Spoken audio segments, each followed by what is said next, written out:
Welcome to the Salmon Runs YouTube. Enjoy the video. You start by ensuring both devices share the same Wi-Fi.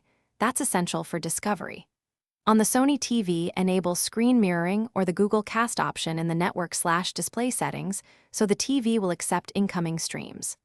On your phone, open Google Home or the app you plan to cast from. This prepares the sender side. Once done, keep both devices awake and remain in the same room to avoid connectivity timeouts while you initiate the connection. Now you actually cast.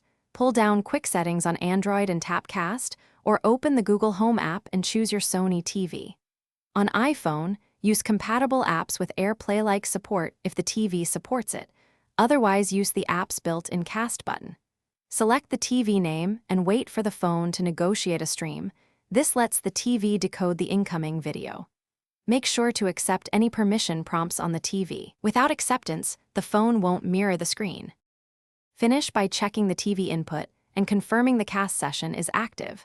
Sometimes the stream lands on a specific HDMI cast overlay. If the image is cropped or stretched, change your phone's display settings or the TV's picture mode to match 16:9. If the connection fails, restart Wi-Fi on both devices, reboot the phone and the Sony TV, and confirm both have the latest OS or firmware. This resolves most handshake and codec mismatch problems, so you can reconnect cleanly. Thanks for watching. Consider subscribing if we helped you.